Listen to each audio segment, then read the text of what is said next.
로마서 16장 17절부터 27절 말씀. 형제들아, 내가 너희를 권하노니 너희가 배운 교훈을 거슬러 분쟁을 일으키거나 거치게 하는 자들을 살피고 그들에게서 떠나라.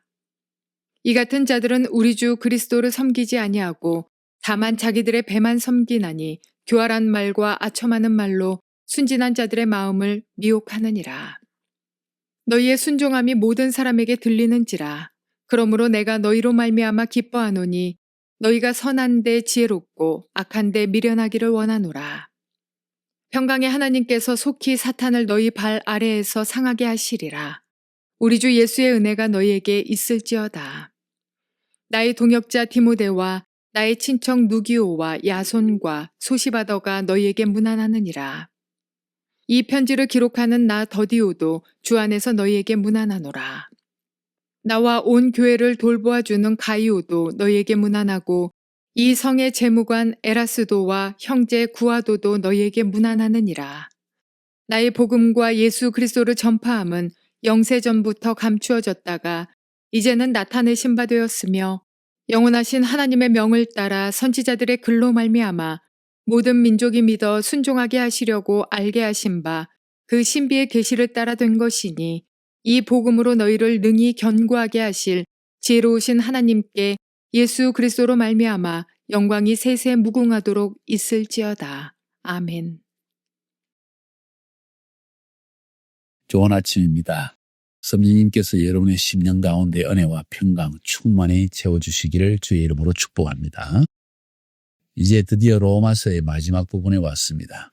로마서 16장에 걸쳐서 여러분이 긴 여행을 했고 그 가운데서 우리 인간이 하나님 앞에 어떤 존재인지를 본성적으로 죄인이라는 것과 진노 아래 있다는 것과 심판 아래 있다는 것, 그러나 주 예수 그리스도의 은혜로 말미암아 속량함을 입고 성령의 살리는 능력으로 말미암아 생명의 힘을 공급받아 살아가는 존재가 되었다는 걸 알았고, 또 그러한 존재에서 우리가 어떻게 이 사회생활 속에서 이웃관계 속에서 내 개인이 하나님과의 관계 속에서 살아가야 할 것인가 하는 이 또 실천적인 면도 우리가 쭉 살펴보았습니다.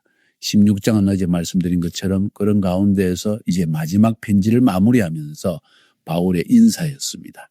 그러면서 16장에서는 제가 여러분에게 말씀드리기를 두 가지의 중요한 주제가 흐른다는 것을 말씀드렸습니다. 첫 번째는 바울의 헌신된 동역자에 대한 이야기. 37명의 이름을 다 언급하면서 한 명 한 명을 다 기억하는 바울.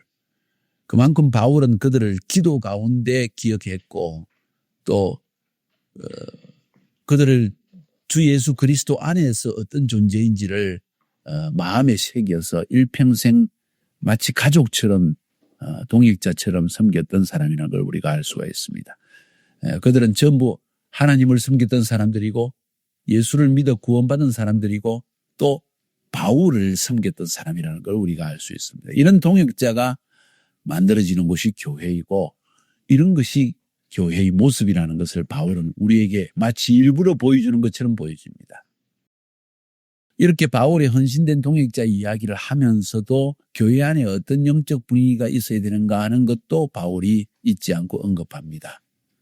바울의 동역자를 언급하는 것 자체가 교회가 어떤 영적 분위기가 있는지를 보여주는 것이지만은 오늘 특별히 17절부터 27절 마지막 절 가운데에서 특별히 앞부분에서 우리에게 보여주는 것은 교회는 이런 영적 분위기가 필요하다는 것을 보여주는 것 같아요. 그래서 17절부터 27절은 두 단락으로 볼 수가 있겠죠. 17절부터 20절까지. 거기에는 교회를 분열시키는 자들에 대한 경고의 말씀. 그다음에 21절부터 27절까지에서는 바울의 헌신된 동역자의 또 다른 부분들과 함께 마지막 인사를 하고 있는 것이 이 마지막 부분입니다. 그래서 먼저 17절부터 20절까지 교회를 분열시키는 자들에 대한 경고의 말씀. 교회 안에는 다양한 사람들이 있습니다. 16장의 1절부터 16절까지에서 보는 것처럼 하나님과 바울을 위해서 그리스도의 복음을 위해서 생명을 바쳐 헌신하는 사람들이 있는가 하면 오늘 17절에서 20절에서 보는 것처럼 교회를 분열시키고 성도들을 넘어지게 하는 자들도 있다는 거예요. 그게 바울의 시대뿐만 아니라 오늘날도 마찬가지 똑같은 일들이 벌어지고 있기 때문에 바울은 그런 자들에 대해서 우리가 어떻게 할 것인가에 대한 간단한 언급도 잊지 않고 하고 있습니다. 교회를 분열시킨 자의 특징은 교훈을 거스린다는 겁니다. 내 마음에 들지 않기 때문에 복음의 교훈, 성경의 가르침을 거스린다. 자기가 옳다고 주장한다는 거예요. 대개 자기가 옳다고 주장하는 사람들의 특징이 뭔지 아세요? 자기 말을 옳다고 증명하기 위해서 되게 그러는 거예요. 여기에 가장 큰 문제가 있습니다. 물론 이단적인 미혹의 영을 받아서 이단적인 가르침을 주는 사람도 있지만은 대부분의 경우에 교회에 문제를 일으키는 사람, 불순종하는 사람, 이런 사람들의 특징을 보면 자기 말이 안 받아들여질 때. 그래서 그 다음 일어나는 것이 교훈을 거스릴 뿐만 아니라 분쟁을 일으킨다는 거예요.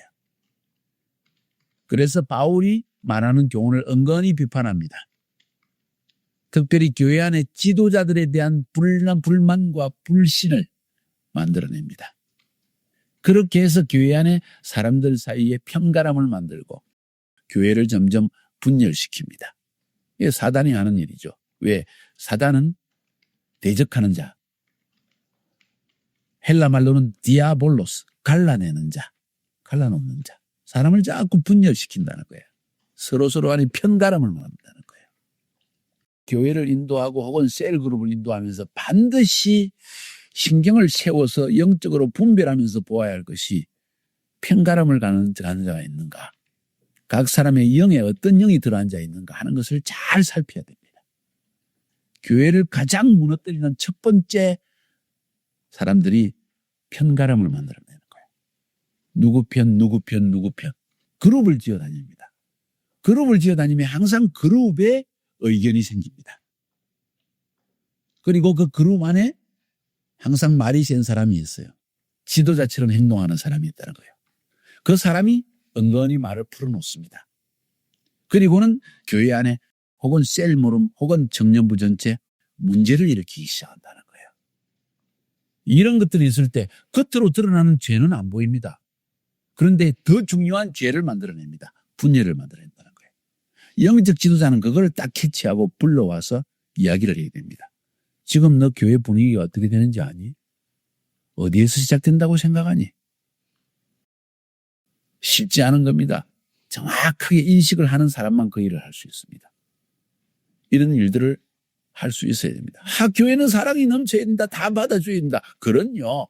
그러나 사단을 받아주지는 않습니다.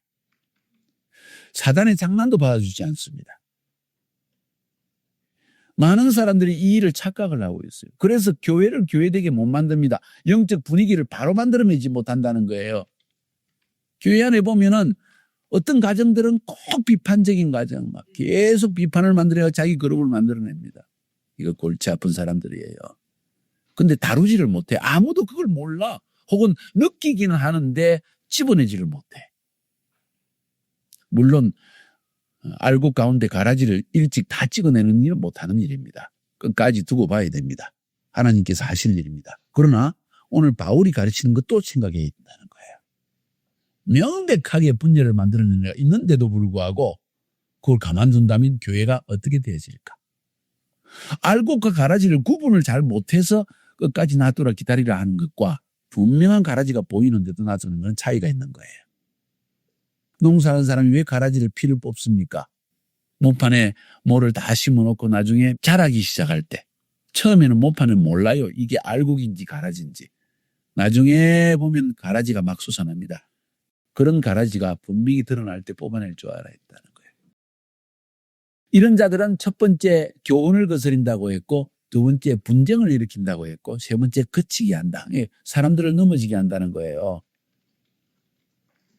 분쟁을 만들어내니까, 편파를 만들어내니까, 누구 그룹 만들어내기 시작하니까, 그리고는 결국 사람들이 그걸 보고 넘어지게 만듭니다. 이게 그들이 하는 일이라는 거예요. 그러면 이들에 대한 대책은 어떻게 할까요? 바울이 이야기하기를 지금 아주 단순하게 말하고 있지만은 살피라. 이런 자들을 잘 살펴보아라. 어디에서 문제가 시작되는지 누구의 입술을 통해서 누구의 마음을 통해서 이런 이 사단이 누구의 마음을 통해 역사를 하는지 다른 말로 표현하면 영적인 분별력을 지니라는 겁니다. 왜? 이런 사람들은 주님을 섬기는 게 아닙니다. 자기 배를 섬긴다. 이기적으로 자기만을 섬기는 사람들이라는 거예요. 공교한 말과 아첨하는 말로 순진한 사람들의 마음을 미혹한다. 살살 말을 해가지고 내 편으로 만들어낸다는 거예요. 이거 굉장히 위험한, 이거 아주 압살롬의 영이기도 합니다. 아주 위험한 겁니다. 이런 사람들을 분별할 줄 알아야 됩니다. 그리고 굉장한 지혜가 있어야 됩니다. 너희 중에 지혜가 없느냐? 구히 주시고 꾸짖지 않으시는 하나님께 구하라 하고 야고보스가 말하잖아요. 그죠? 지혜가 있어야 됩니다. 하나님 지혜를 주세요. 이런 사람들을 분별하게 해주세요. 그리고 따끔하게 말을 하게 해주세요. 그러면서 바울이 살피라. 그리고 그 다음에 말은 떠나라 합니다. 17절 한 절인데 지금 한 절 이야기하는 거예요. 그들에게서 떠나라. 그들과 다툴 필요도 없습니다. 가만 떠나라. 그들과 상종하지 말라는 겁니다. 물론 우리가 믿음이 연약한 자는 받아줘야 됩니다. 형제의 부족함, 자매의 부족함도 용납할 수 있는 마음은 있어야 됩니다. 정죄하지도 말아야 됩니다. 그런데 명백히 마음이 순수하지 않는 자, 동기가 순수하지 않은 자, 복음을 대적하는 자, 성도 간의 분쟁을 일으키는 자, 교회의 영적 분위기를 흩뜨리는 자, 그냥 둬서는 안 됩니다. 다 용서해야죠. 그럼요. 용서해야 되지만은 공동체를 망하게 하는 자는 안 됩니다. 그 차이가 있다는 거예요. 좋은 말 해도 안 됩니다. 그런 사람들은. 동기가 이미 잘못된 마음을 기울어져 있습니다. 이걸 파악할 수 있는 영적 지혜가 없으면 큰일 납니다. 이런 사람들은 말을 많이 하지 않고 은근히 사람들을 자기 편으로 끌어들입니다. 내 말을 듣게 합니다. 굉장히 위험한 사람들이에요. 교회 안에 꼭 이런 사람들이 있습니다. 이런 사람들을 분별할 수 있어야 됩니다. 모르면 평생 그냥 교회의 문화로 사랑해야지, 목사님이 사랑해야지, 왜 저렇게 하나? 이런 엉터리 같은 말을 하게 된다는 거예요. 사도 바울이 복음에 대해서 얼마나 엄격한지 아세요? 갈라디아서에 보면 1장 7절 8절에 다른 복음은 없나니 다른 어떤 사람들이 너희를 요란케 하여 그리스도의 복음을 변하게 하려 함이라. 그러나 우리나 혹은 하늘로부터 온 천사라도 우리가 너희에게 전한 복음 위에 다른 복음을 전하면 저주를 받을지어다. 아이고, 사도가 어떻게 사람을 저주해. 그런데 그 정도로 하나님의 복음에 굳게 서야 된다는 걸 이야기하는 거예요. 그 정도로 사단은 거짓 교훈을 가지고 분쟁을 일으켜서 편가름을 내가지고 교회 공동체를 하나님의 은혜에서 떠나게 해서, 다시 말해서 구원에서 떠나게 하는 게 있다는 거예요. 그럼 사랑 해가지고 구원에서 떠나게 놔둘까? 아니라는 거예요. 그걸 이야기하는 겁니다. 그러면서 결론적인 본고로서 사도 바울이 말하는 게 뭔지 아세요? 너희의 순종함이 모든 사람에게 들리는지라. 아주 지혜로운 사람입니다, 사도 바울. 나는 너희들이 순종하는 줄로 믿는다. 순종의 영을 가져라, 이런 이야기예요. 순종의 영을, 순종의 마음을, 순종의 동기를, 모티브를 지녀야 된다. 너희들이 그런 사람들의 말에 귀를 기울이는 이유가 뭔지 아느냐? 너희들이 잘못했는데도 불구하고 너희를 살짝 부추기니까, 좋아가지고 아첨하니까 속지 말라는 겁니다. 어쩌면 너희 마음속에 지도자에 대한 불만, 교회에 대한 불만, 인생의 불만이 있어서 그런지도 모른다. 불순종의 마음은 내 마음속에 불만이 있을 때 시작되는 거예요. 그걸 제하라는 겁니다. 조금이라도 불평하는 마음, 원망하는 마음이 있으면 마귀가 그냥 일을 합니다. 그래서 지도자의 말도 듣고 싶지 않고 자기를 바르게 세우기 위해 책망하는 말에도 섭섭해지고 성령님이 주시는 책망도 들으려고 하지 않고 순종하지 않는다는 거예요. 그래서 바울이 가르치는 것이 교회의 영적 분위기, 순종의 영적 분위기를 만들어내라. 우리가 사람들에게 맹종시키기 위해서 무조건 내 말 들으라 하기 위해서 이런 말 하는 게 아니에요. 뭘 말할까요? 순종의 마음, 하나님 앞에 순종하는 영을 지니라는 거예요. 순종의 영을 지닌다는 것, 순종의 마음을 지닌다는 것 얼마나 중요한지 모릅니다. 많은 사람들이요, 거역의 영을 가지고 있습니다. 자꾸 권위자에 대해서는 무조건 거역하는 거야. 엄마 아빠한테 받은 상처, 또 누구한테 받은 상처, 선생님한테도 거역하고 직장 상사에도 거역하고 누군가 나를 권위만 가졌다면 그냥 거역하는 거예요. 이런 영들이 있다는 거예요. 그 영을 제거하라는 이야기입니다. 순종하라. 그 다음에 선한데 지혜롭고 악한데 미련하라. 사람이 불만을 품기 시작하고 미워하기 시작하고 마음에 끓이기 시작하면 악한 마음을 품습니다. 에이, 마음에 악한 일을 꾸미는 사람이 머리 있겠어요? 아니요. 내 마음에 불만이 생기고 나를 괴롭히는 사람이 있고 내 마음에 끓이김이 생겨나기 시작하면 미움이 생겨나기 시작하면 악한 생각을 하게 됩니다. 에이, 저런 좀 안 됐으면 좋겠다. 저는 마음을 좀 아프게 하고 싶다. 이 악한 마음이라는 거죠. 그래서 사도 바울이 말할 때 선한데 지혜롭고 악한데 미련해라. 순수해라는 이야기입니다. 아무리 악을 행해도 너는 선한 마음을 품어야 된다. 그거 쉽지 않습니다, 여러분. 내 마음의 움직임을 알아야 됩니다. 아무리 세상이 악을 행해도 내 가까이 있는 사람이 악을 행할지라도 선한 마음을 끝까지 품는 것. 굉장히 중요합니다. 악한 데는 미련하라. 이 말은 악한 것 가까이도 가지 말라는 이야기예요. 영적 분별력이 굉장히 필요합니다. 그리고 무엇보다도 내 힘으로서 그 문제를 해결하려고 하지 말고 승리를 주시는 하나님을 신뢰해라. 하나님이 속히 사단을 너희 발 아래 꿇게 할 것이다. 이 말은 승리를 주시는 하나님을 신뢰해라. 너 인간적인 힘과 노력으로 문제를 해결하려고 하지 마라. 이것이 이제 교회 안에 있어야 될 영적 분위기라는 거예요. 그러면서 21절에서 24절에서는 바울의 동역자 이야기가 다시 나옵니다. 디모데에 대한 이야기. 나의 동역자 디모데. 바울은 디모데를 자기와 동등한 위치에서 대합니다. 겸손한 리더의 모습입니다. 바울은 디모데를 그렇게 키웠고 디모데를 그런 사람으로 만들었다는 거예요. 나의 동역자. 또 다른 데서는 나의 아들. 이런 표현을 씁니다. 그만큼 사랑했다는 것이고 한 사람을 키워내기 위한 마음의 중심이 있다는 걸 이야기하는 거예요. 그래서 바울의 동역자가 되었습니다. 디모데는. 성경에 보니까 에베소에서 마게도냐로 디모데를 보내고 에베소에서 또 고린도로 보내고 아데네에서 데살로니가로 또 보내고 로마에서 또 빌립보로 디모데를 보낼 계획을 가집니다.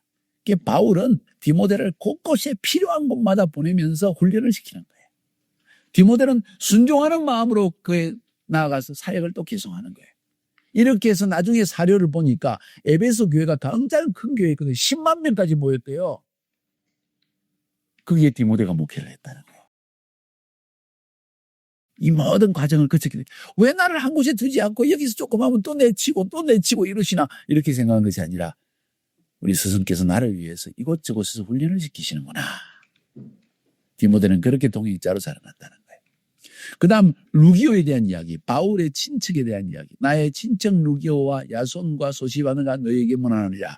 루기오는 누구인가 잘 성경에 나타나지 않습니다. 어떤 사람은 이렇게 해석합니다.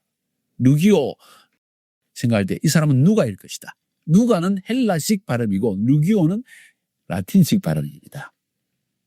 많은 사람들이 모르면은 잘못 해석할 수 있는데 그래서 아마도 누가를 영적인 친척으로 생각할 정도로 누가를 받아들이지 않았겠는가 이런 생각도 하는 사람이 있습니다. 예, 누가는 신약 성경 가운데서 유일한 이방인 저자. 누가복음, 사도행전, 사도 바울과 함께 끝까지 선교 여행을 한 사람. 바울이 죄수가 되어서 예루살렘으로 갈 때 배를 타고 함께 누가도 마치 수행 의사처럼 개인 의사처럼 따라갔던 사람. 모든 사람이 바울을 떠났을 때 바울이 죽음을 기다리는 순간 마지막 순간까지 바울 곁에 남아서 충성스럽게 바울을 도운 사람. 이 디모데후서 4장에 그 말이 나와 있어요. 이런 사람이었다.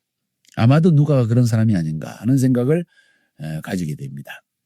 야손 사도행전 17장에 보면 데살로니가 교인이었습니다. 바울과 그 전도단들이 어려움을 겪을 때 또 자기도 함께 어려움을 겪으면서 복음 전도에 동참한 사람. 소시바더 사도행전 20장에 나오는 사람. 베리아 그러니까 지금의 그리스 지역에 있던 교인이었습니다. 드디어 바울의 편지를 대신 써준 사람이에요. 남의 편지 대신 써주는 거 쉽지 않아요. 한참 쓰다가 아니 그게 아니고 이렇게 하면 아니 양피지에 써다고 어떻게 해 그걸. 그 당시에도 촌농을 녹여가지고 어떻게 하는 방법이 있었겠지만 굉장히 힘들었을 거예요. 쉽지 않아요. 그런데 아무 말하지 않고 바울의 빈지를 대신 써준 사람. 가이오 나와 온 집을 돌봐주는 가이오도 너에게 문안하느니라. 온 교회를 돌봐주는 사람. 사람이요 돈이 많다고 주를 섬기는 게 아니에요. 마음이 있어야 되는 거예요. 가이오는 이런 사람이었다는 거예요. 에라스도와 구아도 이 성의 재무관이었다. 또 구아도 형제 구아도 바울이 형제로 칭했는데 사실은 구아도는 크바르토 그래서 네 번째 사람이 노예라는 노예.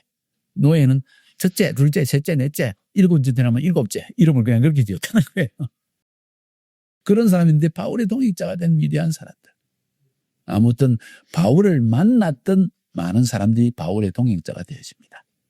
바울을 만났던 많은 사람들이 바울의 평생의 동역자가 되어졌다는 사실. 이건 굉장히 중요한 거예요. 이 바울이 얼마나 행복한 사람이에요. 얼마나 행복한 사람이에요. 마지막 25절부터 27절에 복음을 주신 하나님을 찬양하는 바울의 기도로 끝을 맺습니다. 나의 복음과 예수 그리스도를 전파. 나의 복음. 복음 모든 사람을 위한 것이지만 내 삶을 변화시킨 복음이고 내 삶을 변화시킨 예수 그리스도. 바울은 그 마음에 그 생각과 그 경험과 그 체험이 일평생을 지속되어집니다. 바울은 이런 체험이 있었던 사람이라는 거예요. 그 복음은 왜 주셨는가? 그 예수 그리스도는 왜 오셨는가? 모든 민족이 믿어 순종하게 하시려고. 자, 참 재미있죠? 모든 민족이 믿어 구원받게 하려고 하지 않고 모든 민족이 믿어 순종케 하려고. 왜 그런지 아세요? 예수 그리스도의 복음을 믿고 나서도 끊임없이 내 육신의 정욕이 하나님을 순종치 못하게 하기 때문이에요. 내 마음대로 살고 싶은 마음들이 내 성격대로 살고 싶은 마음들이 자꾸 하나님을 대적하게 하고 불순종하게 만들게 돼요. 미움 때문에, 상처 때문에, 다른 사람 때문에 불순종이 내 마음속에 악한 마음이 일어난다는 거예요. 그래서 복음을 우리에게 주신 근본 목적은 하나님께 순종하는 사람으로 바꿔가기 위한 거예요. 결국 우리 삶에 일어나는 모든 문제는 하나님께 불순종해서 그런 거예요. 우리 개개인이 하나님께 순종하는 마음만 길들여 갈 수 있다면, 길들여 갈 수만 있다면 야생마 같은 막 기잖아요.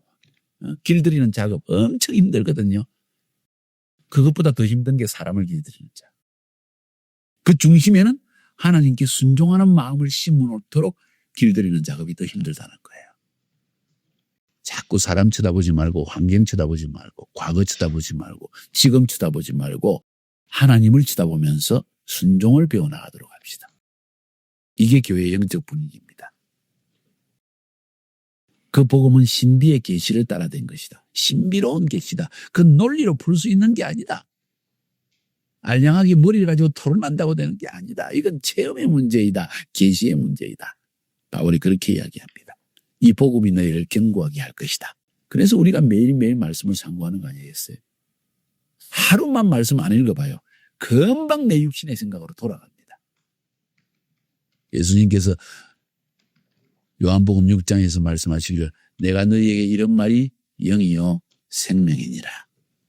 내가 너희에게 이런 말이 영이요 생명이니라. 너희 영을 살리는 것이고 생명으로 이끄는 거야. 그렇지 않으면 내 육신의 생각이 점점 나를 사망으로 이끌어낸다. 두고 봐라. 그래서 바보처럼 우리는 매일 성경 한 장씩 암송하고 또 배우고 묵상하고 하는 거예요. 그렇게 되기를 주의 이름으로 축복합니다. 바울은 이렇게 마지막 편지를 마무리 짓습니다. 로마 교회 안에 이런 교회의 영적 분위기를 지녀라. 이런 동역자를 만들어내라. 여러분이 그런 인생을 살기를 주님의 이름으로 축복합니다. 예수 그리스도의 복음으로 말미암아 저주에서 벗어난 자, 심판에서 벗어난 자, 내가 죄임을 깨달은 자, 그래서 하나님 앞에 순종하기로 결단하는 자, 그래서 교회 안에 아름다운 동역자들이 가득 찬 모습을 가진 교회, 이런 교회를 여러분이 만들어낼 수 있기를 주님의 이름으로 축복합니다.